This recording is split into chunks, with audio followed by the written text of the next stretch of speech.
আপনারা নিশ্চয়ই দেখতে পাচ্ছেন এখানে একটি বাড়ির ছবি দেওয়া আছে, প্রপার্টি বা ডিড ইত্যাদি ইত্যাদি। এই কেন এগুলি আমাদের জানা উচিত সেটা অবশ্যই আমরা আলোচনা করে ফেলেছি অলরেডি। তো এখন আমরা আসলে বলি যে সম্পত্তি, আসলে সম্পত্তিটা কি, বা একটা জিনিসকে যদি সম্পত্তি হতে হয় বা প্রপার্টি হতে হয় তার কি গুণাগুণ থাকা উচিত আমরা এখানে দেখি। এখানে বলা হচ্ছে যে সাধারণভাবে যার উপর মানুষের অধিকার আছে, যার সাথে মালিকানা ও দখল সত্ত্বের বিষয়টি জড়িত, যাহা ভোগ বা দখলযোগ্য এবং হস্তান্তর করা যায় তাহাকে সম্পত্তি বলা হয়। এটা কিন্তু আবার আইনে কি বলে সেটাও আছে, সেটা আপনাদেরকে আইনের পোর্শনটাতে দেখাবো। এখানে আমরা আমাদের অ্যানালাইটিক্যাল ভিউ থেকে আমরা এখন আপাতত দেখছি যে তাহলে আপনার একটা প্রপার্টিকে সম্পত্তি হতে হলে তার উপর আমার একটা অধিকার বর্তাতে হবে, অধিকার থাকতে হবে, আমার একটা মালিকানা থাকতে হবে, এবং ওইটা আমার দখলে থাকতে হবে। যেমন ধরেন আপনাদের যেই মোবাইল ফোনটা আছে, এটা আপনাদের একটা সম্পত্তি, এটার উপরে আপনার অধিকার আছে, আপনার ফিঙ্গারপ্রিন্ট ছাড়া ওপেন হয় না, আপনার ফেস ছাড়া ওপেন হয় না, বা আপনার প্যাটার্ন ছাড়া ওপেন হয় না, পাসওয়ার্ড ছাড়া ওপেন হয় না। এটার উপরে আপনার একটা একচ্ছত্র মালিকানা আছে।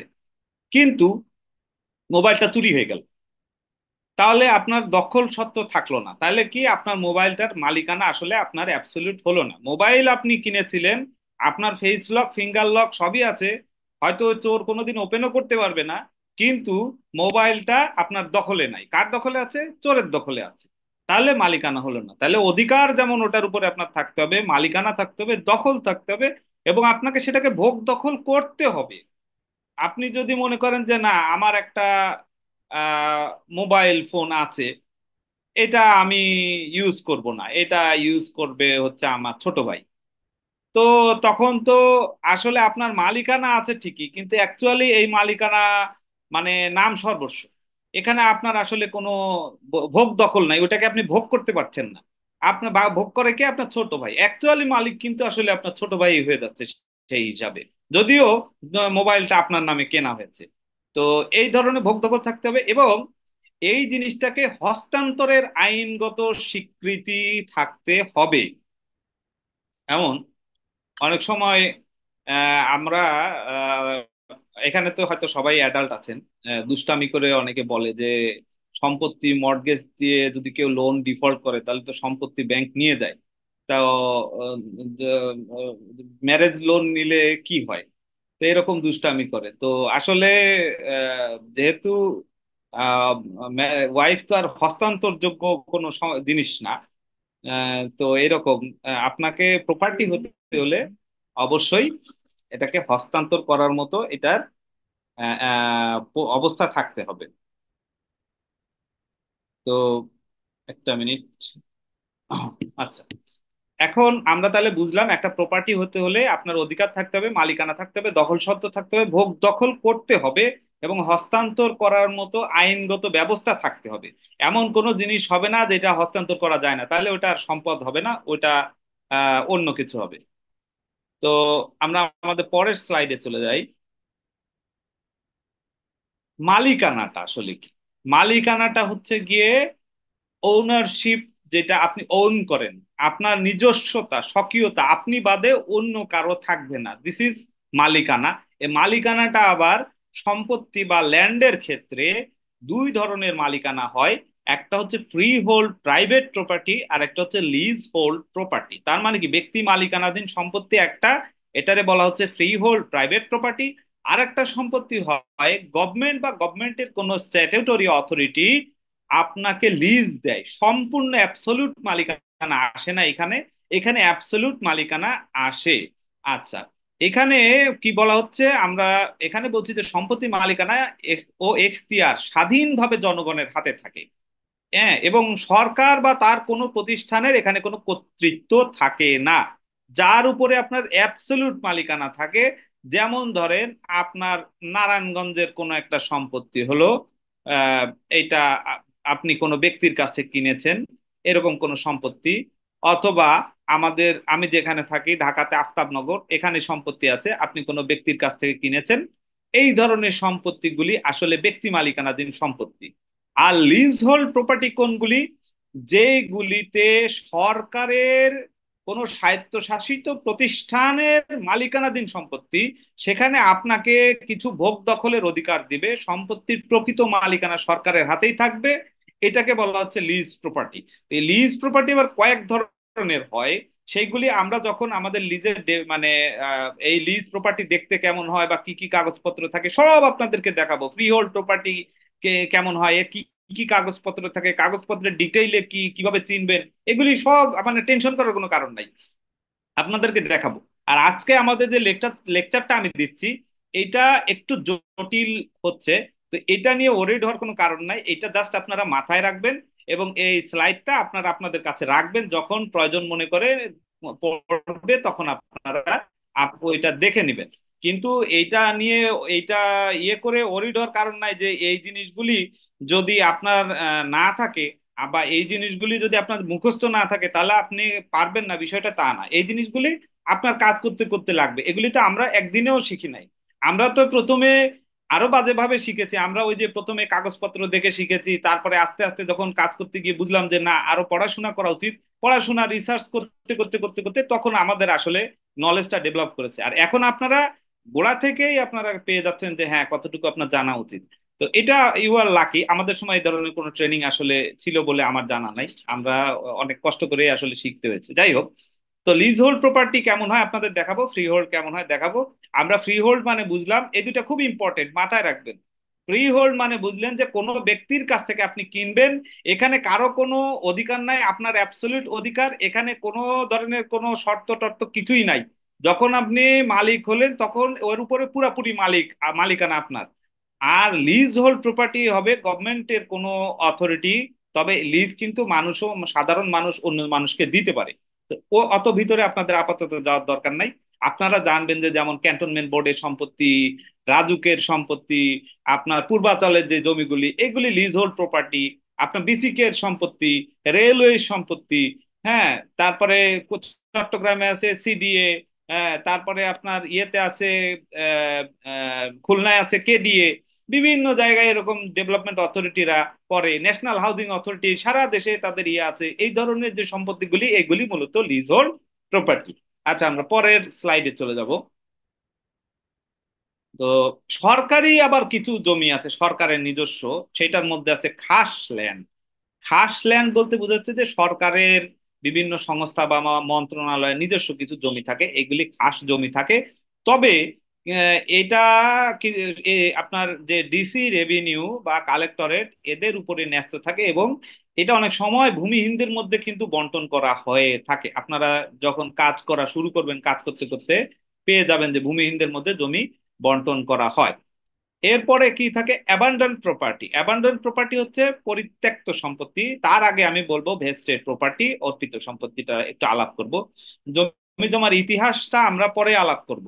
একটা জিনিস শুধু আমরা জেনে রাখি যে ভেস্টেড প্রপার্টি বা ভিপি সম্পত্তি, এটাকে একসময় বলা হতো শত্রু সম্পত্তি। হ্যাঁ, তো যখন আমাদের এই ভারতবর্ষ তো আসলে ভাগ হয়েছে দুইটি ধর্মের উপরে ভিত্তি করে, ইসলাম ধর্ম এবং হিন্দু ধর্ম, স্পেশালি এই দুটা ধর্মের উপরে ভিত্তি করেই ভাগ করা হয়েছিল ওই সময়। তো যখন আমরা তো যেহেতু পাকিস্তানের মধ্যে ছিলাম, তো 6-9-1965-তে আপনারা দেখতে পাচ্ছেন তখন বাংলাদেশ স্বাধীন হয়নি, তখন আমরা পাকিস্তান। ওই টাইমে কিছু হিন্দুরা পাকিস্তান সরকারের বর্ষতা স্বীকার করেনি, কিছু হিন্দুরা ইন্ডিয়াতে পালিয়ে গেছে। তো আহ বা কেউ চলে গেছে তখন, বা কাউকে মেরে ফেলা হয়েছে যারা পাকিস্তান সরকারের বিরোধী ছিল। এখন দেখেন না বিরোধী দল লিস্ট করে, যে বিরোধী দলে লিস্ট করা হোক, তা কারা কারা বিরোধী দল বা কারা কারা সরকার নাশকতা করে এদের লিস্ট করা হোক, ওই টাইপেরই অনেকটা বিষয়। ওই সময়ে যারা এই ধরনের হিন্দু ভাইয়েরা ছিলেন, ওনাদেরকে পাকিস্তান সরকার বিরাগ বশবর্তী হয়ে ওনাদের সম্পত্তিটাকে ওনাদেরকে বলে দিলেন তারা এনিমি অফ দ্য স্টেট, এবং ওনাদের সম্পত্তিটা হলো এনিমি প্রপার্টি। এই এনিমি প্রপার্টিটা 6-9-1965 সালে ঘোষণা করা হয় এবং তাদের সম্পত্তি বাজেয়াপ্ত করা হয়। বাজেয়াপ্ত করে তাদের সম্পত্তি সরকারের কাছে ন্যস্ত করা হয়। কিন্তু যখন বাংলাদেশ সরকার স্বাধীন হয়ে গেল, তখন তো আসলে আমাদের দেশ যখন স্বাধীন হয়ে গেল তখন কিন্তু আর হিন্দু মুসলিম ওই ধরনের কোনো কনসেপ্ট আমাদের ছিল না। হ্যাঁ, আমরা মুসলিম প্রধান দেশ, কিন্তু তখন আমাদের কনসেপ্টটা হলো যে আমরা শান্তিপ্রিয়, আমরা ধর্মীয় সংঘাতে যাব না, আমাদের হিন্দুরাও আমাদের ভাই, মুসলিমরাও আমাদের ভাই, আমরা সবাই একসাথে বসবাস করব, শান্তি সমৃদ্ধ বাংলাদেশ, বা যেটা অনেকে বলেন যে সেকুলার বাংলাদেশের কনসেপ্ট ছিল। যাই হোক, তো এই কারণে ওদেরকে আর এনিমি বলা হলো না, তাদের সবকে বলা হলো যে তাদের যে সম্পত্তিটা এটা যেহেতু সরকারের কাছে আছে, এটা ভেস্টেড করা হোক আপনার ডিসি অফিসে। তো এটা হচ্ছে যে ভেস্টেড প্রপার্টি কালেক্টরেটের কাছে ভেস্টেড করা হলো, অর্পিত হলো, অর্পণ করা হলো। এটা থাকবে, এইটার আবার তফসিল আছে দুইটা, ক তফসিল আর খ তফসিল। খ তফসিলভুক্ত সম্পত্তিটা রিসেন্টলি গভর্নমেন্ট রিলিজ করে দিয়েছে, যারা যারা খ তফসিলে মালিকানা আগের থেকে কাগজপত্র ছিল, এটা পার্ট ভিপি বলা হয়। এটা আপনারা কাজ করতে করতে শিখবেন, বা আপনারা আমরা আবার যখন ডিপে যাব তখন আপনাদের সাথে এটা নিয়ে আবার আলোচনা হতে পারে। তো খ তফসিলভুক্ত সম্পত্তি গভর্নমেন্ট রিলিজ করে দিয়েছে। ক তফসিলভুক্ত সম্পত্তি এখনো রিলিজ হয়নি, যদি ক তফসিল থাকে সেক্ষেত্রে মামলা করে এইটি মুক্ত করে নিয়ে আসতে হয়। তো এইটা ছিল তখন পাকিস্তানের আমলে ভেস্টেড করা হয়, মানে এনিমি প্রপার্টি, পরবর্তীতে এটার নাম হয় ভেস্টেড প্রপার্টি। এরপরে আমাদের এই মহান স্বাধীনতা যুদ্ধে আমরা জানি অনেক মানুষ বাংলাদেশ থেকে পাকিস্তানে চলে গেছে, অনেক মানুষ বাংলাদেশ থেকে ইন্ডিয়াতে চলে গেছে, অনেক, আমরা জানি যে 30 লক্ষ বা তার অধিক মানুষ শহীদ হয়েছেন। তো তাদেরও, যাদের অনেকে ফ্যামিলি ঘর বাড়ি সব আপনার পরিত্যক্ত অবস্থায় ছিল। তো এই পরিত্যক্ত যে সম্পত্তিটা বা ফেলে দেওয়া যে সম্পত্তিটা, এটাকেই বলা হচ্ছে অ্যাবান্ডন প্রপার্টি বা পরিত্যক্ত প্রপার্টি। এরও একটা শিডিউল আছে, এটাও সরকারের কাছেই ন্যস্ত অবস্থাতে আছে। এই ধরনের সরকারি সম্পত্তি হয়ে থাকে। আবার অনেক সময় সরকার অ্যাকোয়ারও করে, অ্যাকোয়ার করলে তখন আবার এই খাসের ভিতর চলে যায়। আবার যদি লিজ হোল্ড কোনো অথরিটিকে দিয়ে দেয় তখন তার ভিতরে যায়, ওই রকম ভাবে সরকারি সম্পত্তিগুলি ইয়ে হয়। এছাড়াও কিছু অন্যান্য সম্পত্তি আছে, যেমন ওয়াকফ সম্পত্তি, দেবোত্তর সম্পত্তি। ওয়াকফ হচ্ছে মুসলমানদের, হ্যাঁ, কোনো ধর্মীয় অনুভূতির উপরে ভিত্তি করে যদি কোনো ধর্মীয় প্রতিষ্ঠানে কেউ কোনো কিছু দান করে মুসলমান, তাহলে সেটা হয় ওয়াকফ।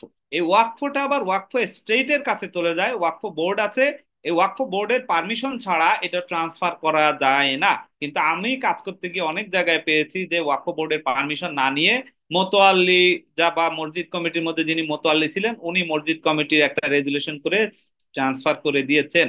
এক্ষেত্রে বিশাল আইনি জটিলতা আছে। তা আমি সাধারণত এই ধরনের প্রপার্টি না নেওয়ার জন্যই আমার ক্লায়েন্ট হোক বা আমার প্রতিষ্ঠান হোক তাদেরকে আমি নিষেধ করি। কারণ ওয়াকফ বোর্ড পারমিশন দেয়, সেইটা আবার এডিসি রেভিনিউ এর কাছে যায়, এডিসি রেভিনিউ সেইটা আবার এসি ল্যান্ডের কাছে পাঠায়। অনেক ফর্মালিটিজ মেনটেন হওয়ার পরে এই ওয়াকফ প্রপার্টিটা বিক্রি করা যায়। তো অনেক জটিল এইটা, এই জন্য ওয়াকফ সম্পত্তিটা সম্পর্কে আপনাদের ধারণা থাকতে হবে। এটা আপনারা কাজ করতে গিয়ে মাঝে মাঝে পেয়ে যাবেন। আর দেবোত্তর প্রপার্টি হচ্ছে কি, কোনো হিন্দু ধর্মীয় লোকজন যদি কোনো হিন্দু ধর্মীয় প্রতিষ্ঠানে দান করে থাকে তাহলে এটাকে দেবোত্তর বলে।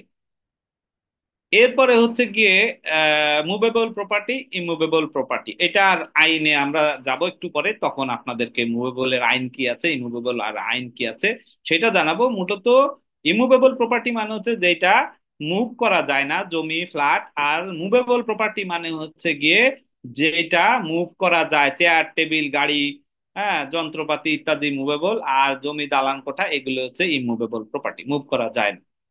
আচ্ছা, এখন আমরা কিছু জিনিস জানবো যে কিভাবে মালিকানা আসে জমির। জমির মালিকানা কয়েক ভাবে আসে। সেটা কিভাবে আসে? ক্রয় সূত্রে আসে। আপনি by the way of purchase, যেটাকে আমরা সাফ কাবলা দলিল বলি, কোথাও সাফ কবালা, সাফ কাবলা, কবলা, বিভিন্ন ধরনের কথা লেখা থাকে। এই দলিল মূলে যে এই সম্পত্তিটা হয় এটাকে মূলত বলা হয় যে ক্রয় দলিল, বা ক্রয় আহ, মাধ্যমে সম্পত্তি হস্তান্তর। এটাকে ইংলিশে আমরা কি বলি? সেল বলি। এই এটার কি ডেফিনেশন আছে আমরা আইনে দেখবো, যার কারণে এখানে আমরা আর বিস্তারিত আলাপ করলাম না। দান সূত্রে কেউ যদি আপনাকে গিফট করে, স্বামী স্ত্রী রক্তের সম্পর্কে কারোর কাছে যদি দান করা হয়, অথবা যে কাউকে আপনি আহ, দান করতে পারবেন। রক্তের সম্পর্কের মধ্যে হলে মুসলমানদের মধ্যে হেবা দলিল হয়। আর যদি রক্তের সম্পর্কে বাইরে হয় সেক্ষেত্রে গিফট দলিল বা দানপত্র এই নামে হয়ে থাকে। তো হেবার মধ্যে আবার হেবা দুই রকমের দলিল হয় আমাদের, হেবা বিল আওয়াজ আর হেবা ঘোষণাপত্র দলিল। হেবা বিল আওয়াজ বলতে বোঝায় যে কোনো কিছুর বিনিময়ে ট্রান্সফার করা, আপনি দিলেন ধরেন এক জেল কোরআন শরীফের মাধ্যমে দিলেন, অথবা আপনি হচ্ছে গিয়ে আহ কি বলে একটা তসবি জায়নামাজের বিনিময়ে দিলেন, তখন হেবা বিল আওয়াজ হয়। আর হেবা ঘোষণাপত্র হয় যে কিছুই দেয়নি, আপনার হয়তো সেবা শুশ্রূষা করেছে তাতে খুশি হয়ে দান করবেন, বা আপনি যে কোনো ভাবেই অনুরাগ বিরাগ ভালোবাসার বশবর্তী হয়ে স্ত্রীকে দান করবেন, হেবা ঘোষণাপত্র দলিলের মাধ্যমে দান করতে পারেন। এ দানের নিয়েও আমরা আলাপ করবো আরো বিস্তারিত, এখানে আর এখানে আলাপ না করি। ইজারা সূত্রে হস্তান্তর, যেটা বললাম যে গভর্নমেন্টের কোনো সম্পত্তি যদি লিজ দলিলের মাধ্যমে ট্রান্সফার করে, এটাই ইজারা সূত্রে হস্তান্তর। এটা অনেকগুলি শর্ত থাকে, যে শর্ত অনুযায়ী আপনাকে চলতে হবে, যা করবেন পারমিশন নিতে হবে। এগুলি দেখতে কেমন হয়, দলিলগুলি কেমন হয়, আপনাদেরকে আমরা আমাদের পরবর্তী ক্লাসগুলোতে শিখাবো ইনশাল্লাহ। এরপরে হচ্ছে গিয়ে বিনিময় সূত্রে, বিনিময় মানে এক্সচেঞ্জ। এই এক্সচেঞ্জ মানে হচ্ছে আপনার সম্পত্তি আমি নিলাম, আমার সম্পত্তি আপনি নিলেন। ধরেন আপনার একটা স্যামসাং এর মোবাইল ফোন আছে, সেটার দাম ধরেন 50,000 টাকা। আমার কাছে একটা আইফোন আছে একটু ওল্ড মডেলের, সেটার দামও ধরেন এখন মার্কেট ভ্যালু আছে 50,000 টাকা।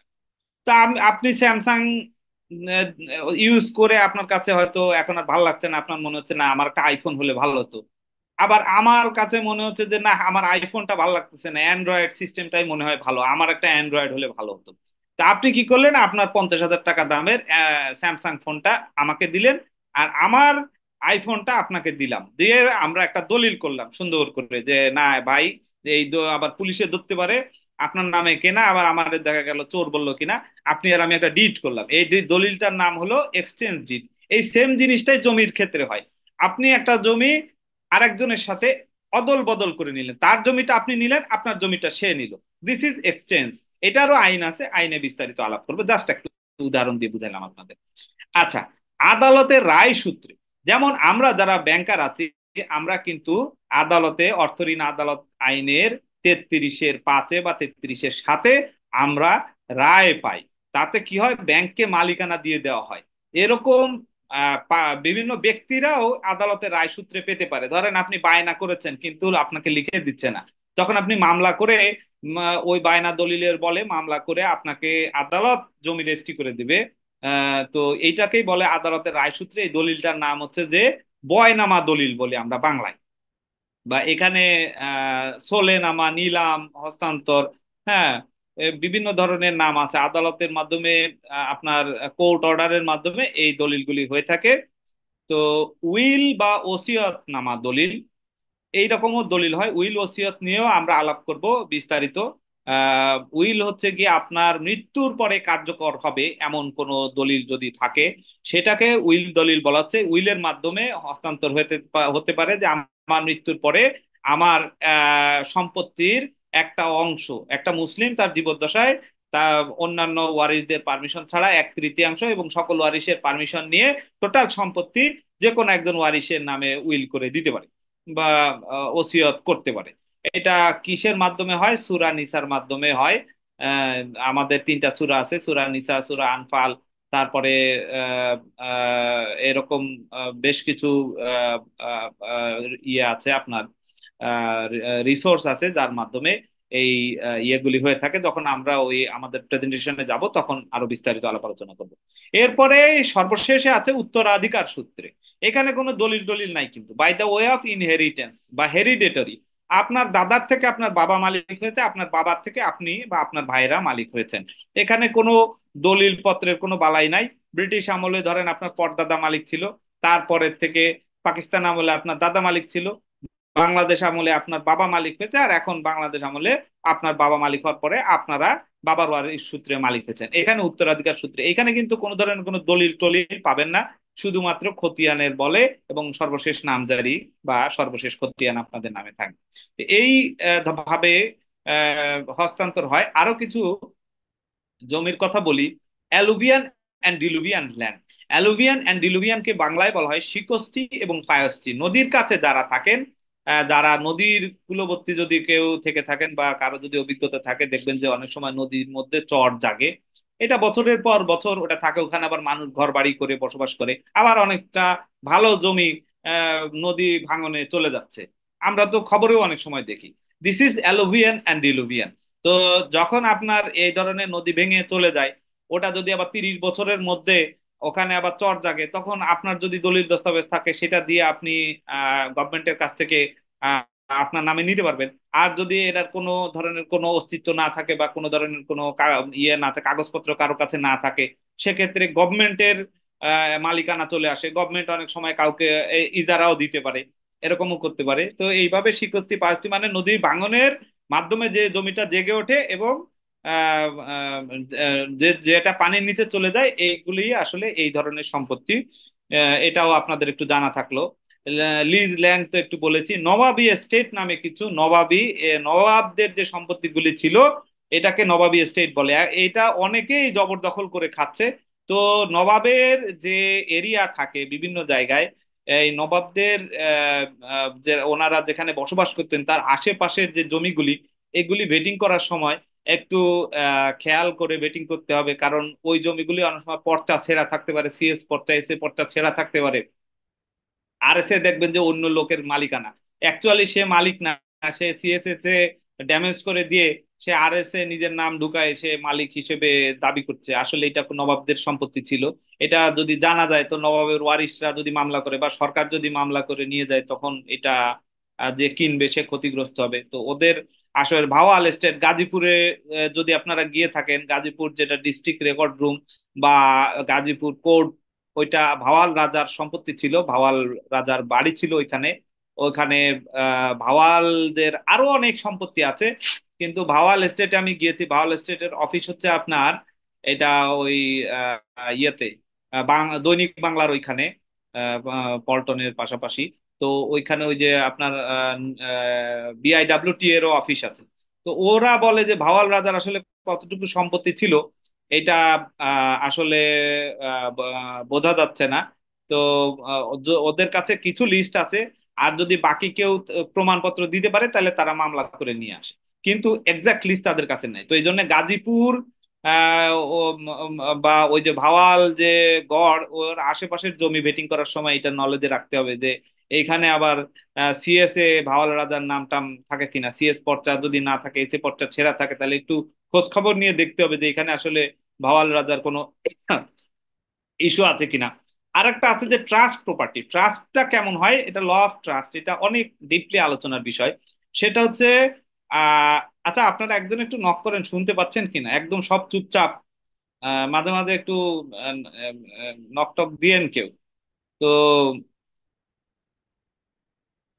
ক্লিয়ার? আপনারা কি এনজয় করছেন, ভালো লাগছে? আমি কি আরো আস্তে কথা বলবো, বা আপনাদের কোর্স কি ভালো লাগছে না? আচ্ছা ঠিক আছে, জি থ্যাংক ইউ। আমি চেষ্টা করব যে আপনাদের যদি কোনো কিছু খারাপ লাগে আমার সাথে শেয়ার করবেন, আমি চেষ্টা করব যে আপনার সাথে আপনাদের সাথে আরো সুন্দর করে যেন ইয়ে করা যায়। মিতু ঘোষ, আচ্ছা ঠিক আছে, আমি দেখতে পাচ্ছি সবাই enjoying your lecture, okay thank you. আমিও আপনাদের সাথে মানে গল্পের মধ্যে করেই আমি চাই যে এই সেশনটা আমাদের শেষ হোক, আমরা ইন্টারেক্টিভ হোক। তো এরপরে ট্রাস্ট প্রপার্টি হচ্ছে এটা, ধরেন আপনি বিশ্বাস আসলে মূল ইয়েটা, মূল ভিত্তিটা হচ্ছে বিশ্বাস। তো বিশ্বাসটা কি, আপনি ধরেন আপনার ছোট ভাইকে বিশ্বাস করেন। তো আপনার ধরেন সাপোজ আপনি বুঝতে পারলেন যে আপনি হয়তো বাঁচবেন না, বা আপনার একটা দুরারোগ্য রোগ হলো, অথবা যে কোনো কারণে আপনি মনে করলেন যে আমি বিদেশে থাকবো। তা আপনি একটা ট্রাস্ট দলিলের মাধ্যমে আপনার ছোট ভাইকে ট্রাস্টি, থ্যাংক ইউ, বেশ সুন্দর উপস্থাপনা। আচ্ছা, আপনার ছোট ভাইকে ট্রাস্টি হিসেবে আপনি নিয়োগ দিয়ে গেলেন, এবং আপনার ছোট ভাই কে কি দিলেন যে আমি তো বিদেশে যাচ্ছি, আমার এই সম্পত্তিটা, বা আমি যদি মারা যাই আমার এই সম্পত্তিটা তুমি দেখাশোনা করবা, কিন্তু এখান থেকে যে ধান চাল হয় এটা দিয়ে আমার বউ বাচ্চার যেন খাবারের ব্যবস্থা করবা, এরকম একটা দলিল করে দিয়ে গেলেন। তখন আপনার আহ, আহ, ছোট ভাই হবে ট্রাস্টি, আপনি হবেন টেস্টেটর, আর আপনার ওয়াইফ এবং বাচ্চারা হবে বেনিফিশিয়ারি। তো ঘটনাটা হচ্ছে আপনি আপনার সম্পত্তিটা আপনার ছোট ভাইকে একটা বিশ্বাস করে তাকে একটা দায়িত্ব দিলেন। যার দায়িত্বের বলে সে কি করবে, ওই সম্পত্তিটা দেখাশোনা করবে, এবং ওই সম্পত্তিটা থেকে যে লাভ হবে এই লাভের টাকা দিয়ে আপনাদের আপনার স্ত্রী এবং আপনার সন্তানদের ভরণ পোষণ করবে। এইটা সাধারণত হয় কিন্তু স্কুল কলেজ মাদ্রাসা এইসব ইয়ের ক্ষেত্রে, বা খ্রিস্টান মিশনারি এরকম অনেক জায়গায় আপনার দেখুন ট্রাস্টের সম্পত্তি আছে, ওই সম্পত্তি দিয়ে কিন্তু এতিমদেরকে ভরণ পোষণ দেওয়া হয়। এরকম অনেক জায়গায় আপনারা খুঁজলে দেখতে পাবেন, বা ভবিষ্যতে কাজ করতে করতে আপনাদের সামনে চলে আসতে পারে।